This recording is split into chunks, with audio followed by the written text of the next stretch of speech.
Hi guys, so today I am gonna do a different video than I usually do. It's still related to weight loss and gastric bypass, but it's actually what I consider to be the top 5 things that someone should consider and really think about before getting any type of gastric bypass, any type of bariatric surgery, whether it's the sleeve or the band or RNY, which is what I have, the full-on gastric bypass. So I'm gonna get started.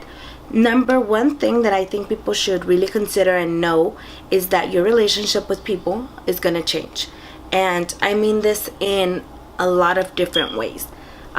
First off, for me, the relationship with my husband changed a lot from when I had gastric surgery to now. I feel like our relationship has improved and we are so much better off now than we were before. When I met my husband, I was around 140 pounds. When we got married, I was around 180 pounds. And 7 years later, I was 280 pounds. So my husband always told me when I was gaining weight, he always tried to encourage me to lose weight, to eat healthy, to join the gym, and I was just not feeling it. We had a lot of problems because I was overweight. He didn't want me to be overweight, and I just really didn't care. I didn't see myself that big, so I just didn't care. So when he would tell me things that would really affect me and it would make me feel bad about myself, and it was just kind of like doing the opposite. Like, he's telling me one thing, so you're telling me to lose weight, let me go eat a cheeseburger right in front of your face, kind of like that. So I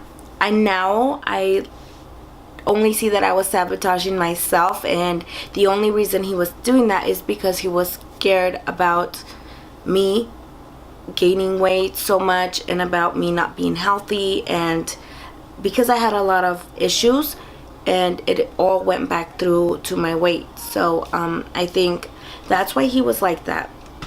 Now, other relationships I've heard through forums and Facebook groups that they get worse. I think that I saw a post once that said about 80% of people who have gastric bypass get divorced, which is a very high number. I read somewhere that it's because you now have the freedom to do whatever you want, you realize your self-worth, and you're not going to be with someone who treated you wrong or whatever, and I understand that. But there's another side to that. I personally think that why would you leave the person that was with you through your roughest and toughest years? Because being overweight is rough, and we are very insecure, and there's a lot of depression and a lot of anxiety with being overweight, at least for me. And I feel like if they were there through your toughest time, then you all of a sudden, just because you're skinny and other people are looking at you, doesn't mean you should like leave them. I don't know if that makes any sense. Also, relationships with like family members. Some family members think it's a joke that I had a gastric bypass, and they see me fill out other diets and stuff, so they'll say rude things, and you've got to understand how to deal with those people. And frankly, I just smile and I'm like, oh yeah, we'll see, or whatever, because they tell me, oh, so how's your diet going, how many pounds have you lost? And I tell them 80-90 pounds, and they're like, oh, it doesn't look like you've lost 80 pounds. Well, you weren't that fat to begin with, and it's just it's a tough subject to deal with people who don't understand the struggle of being overweight and finally being able to do something about it. I just think that for the most part, people don't understand. So with that being said, I'm going to jump into number 2, which is relationships with food. The reason we are in this boat is because we gained weight, obviously, eating a lot of unhealthy food and food that was not good for us. I don't think life will ever be the same for me regarding food, even to this day. And I'm only post out 4 months, but to this day, there's still 1 or 2 things I eat a week that do not agree with me. I get very sick. I get dumping syndrome often. I kind of in the back of my head always thought I wasn't gonna get dumping syndrome. I was gonna be one of the lucky ones and not get dumping syndrome. It's not the case. I get dumping syndrome, and I get it quite often. I get it when I eat too fast. I also get what we call the foamies, and the foamies is when food gets stuck or you eat too fast and it's just kind of like in your tract. So I get the foamies a lot still, and I get sick a lot. Dumping syndrome, when I get dumping syndrome, I feel really bad. I feel like I have to sleep, I have to lay down, I have to throw up, and then I have to sleep. And that's the weird thing about this, is I have never been a sleeping person. Like, I don't ever take naps, and now after gastric bypass, every time I get sick, I have to sleep. That's the only way it goes away from me. I legit have to sleep 20, 30, 40 minutes, and then it's gone. It's the worst feeling, and every time it happens, I swear to myself that I am never gonna eat something that I know will possibly make me sick, but I still eat it. And that is also why I have been stuck for like 2 months, because I know I'm eating stuff that I shouldn't be, and I'm working on that, and I am really trying. Like this last week, I really did try to eat healthier. So and that leads me to my next point. It's a lifestyle change. It's something that we need to be considerate of. This is something for the rest of your life. I didn't quite grasp this concept. Like I said, I didn't think I was going to get dumping syndrome. I didn't think I was going to be sick. I didn't think that all these things would happen to me, because I have been always a really, really healthy person. Besides some back issues and knee issues, I'd been pretty healthy. So when this happened, I didn't consider myself to whenever I was getting gastric bypass, I never thought I would be sick.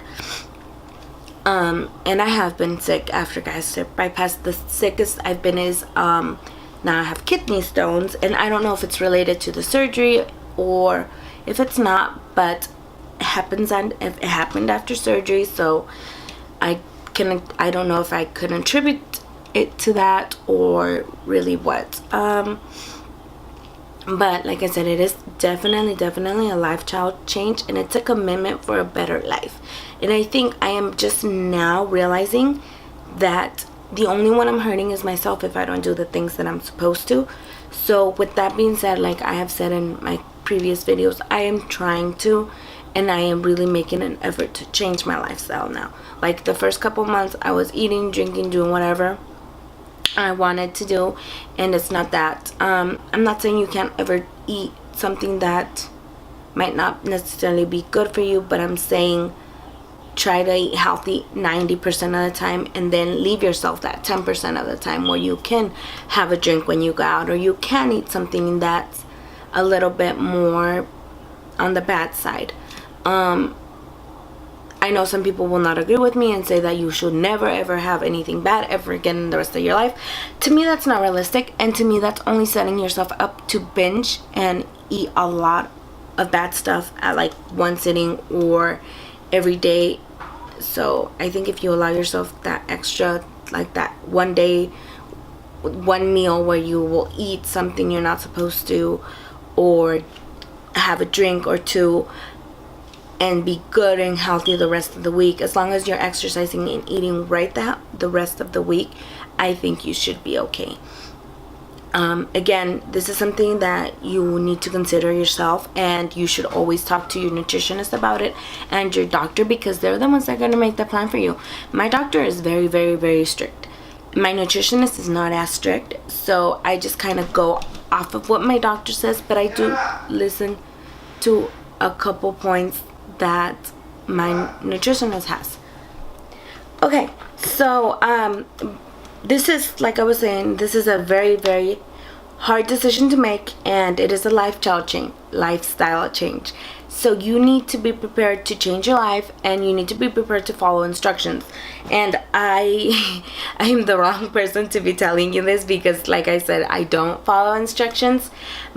I didn't, but now I am starting to, because I do see myself stuck, and it's scary. I do not want to be in this body. At 220 pounds, I am still not comfortable. I need to get down to my goal weight of 140, and I don't want to be stuck at 220 for more and more months. I want to get down the soonest possible, because the faster you lose weight, to me, it's I don't know how to say this. So I believe that the faster you lose weight, the more you will lose. That's what I'm trying to say. So if I've only lost 60-ish pounds since surgery, and that's been in 4 months, so that's approximately like 20, 40, 60, 80. That's less than 20 pounds a month, and I should be losing like 30 pounds a month. So it's scary. And like I said, I haven't lost weight for like 2 months. Like, I legit haven't lost more than 5 pounds in 2 months. So I've lost the majority of that chunk right after surgery, and that's what's scaring me, because I need to lose weight faster. Second, water break. Along with lifestyle change is my 3 rules. I only have 3 rules that I need to follow. Rule number 1 is I need 50 grams of protein, of liquid protein per day. So protein shake, just 50 grams. I don't need to watch anything else. I don't need to get like, some people get like 200 or 100 and something grams of protein a day. Per my doctor, I'm supposed to get 50 grams of protein through a shake or liquid. And then other than that, I am supposed to just eat regularly, I guess, and I should be fine with everything else. Drink 64 ounces of water, and those 64 ounces of water count with whatever I made my shake with. If I made it with water, usually my shake in the morning is about 24 ounces.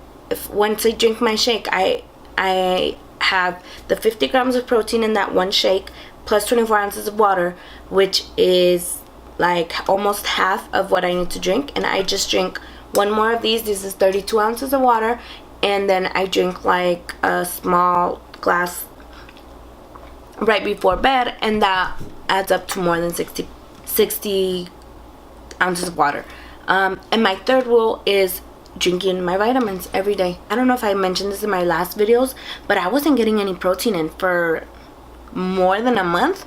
I wasn't drinking any protein. I got sick of my protein shakes, and I was not having it. So I just recently bought new ones and new flavors, and I bought an unflavored one, and I've been drinking that one in my coffee. It really is totally unflavorful. But I've just been doing that like the last couple of days. So I've been getting my protein, and that's now, and I'm working on my water. So I'm getting there, you guys. It's a process, and this leads me to my next point, which is if you don't follow the rules like me, not necessarily if you don't follow the rules. So there's gonna be balding, which I've showed you guys and I've talked to about. I am really going bald. I don't even know if you can really see, but I used to have like a lot of hair, and now it's like so thin. And I cut my hair and I wear like this, and I like fluff it up, and it doesn't look as bald but it's still really thinning, and it falls out a lot. And I believe that was because I stopped taking protein. I really do think if you stick with the program and you follow, you should be okay. Or my hair, you're gonna lose regardless, because it's your body is reacting to the anesthesia and the surgery. And mine started about a month ago, where it was falling, and I had extensions in at the time, and like the extensions were pulling my hair so bad, so my hair was falling out, and the heavy strand was pulling on like a couple hairs, and it hurt so bad. So I had to go get them out. Once I got them off, my hair was probably like up to here. I was like, no, take it all off, cut it really short, make it kind of volumey, so that it hides my baldness. Because as soon as my extensions were off and she washed my hair, I could really see all the spots that I'm missing hair.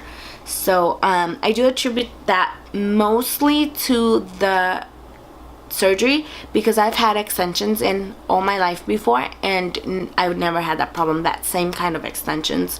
So I do know that it wasn't the extensions, it was my hair. Your appearance is gonna change, and it's not necessarily gonna be better for a while. I have a lot of loose skin, especially on my legs and my arms.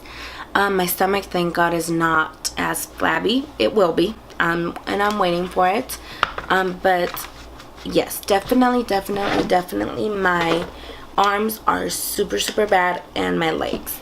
Like I've said, I've lost 60-ish or a little bit more than 60 pounds, and I really cannot tell that I've lost that much weight, only on side by sides, but it's not that, like, I think when you're that overweight and you lose this much weight, it's not really noticeable. I think it won't be noticeable to me until I'm like down to my 180s. My final goal weight is 140, so I am at 220, so that is 80 more pounds. Yes, so I do think it's gonna get way worse before it gets better. I plan on getting plastic surgery after I'm done. It's not even a cosmetic thing, it's a need. If I can see my legs and my arms that they're so bad now, like my thighs, I cannot even picture what they'll be like after I lose all this weight. So definitely I'm gonna have skin removal surgery. I've actually already started saving for it because I know it's expensive. Okay, so other than that, I don't have anything else for this video. I just wanted to share my experience with the gastric bypass and what I believe are the top things that you need to consider before you're getting any type of bariatric surgery. Like I've mentioned, it's very life-changing, and even though I've seen some videos, I don't think I've ever seen people actually come out and say this is 100% the hardest thing I've ever done, because for me it is, and it's a struggle every single day. Like I said, that's my personal opinion, and I'm not here to tell you that everything that I mentioned will happen to you. You might be the best candidate for gastric bypass. You might not have any issues, and I would be so jealous because, like I said, I've had so many issues. But again, just follow what your doctor and your nutritionist say, because I can guarantee you that if I would follow my doctor's instructions, I would not be having so many issues. So with that being said, I am going to start following my doctor's instructions, and we'll see. I'll keep you guys updated. We'll see how it goes from there. Other than that, have a really nice week, day, whatever, and I will see you back on Wednesday when it's my update for week 21. Bye guys.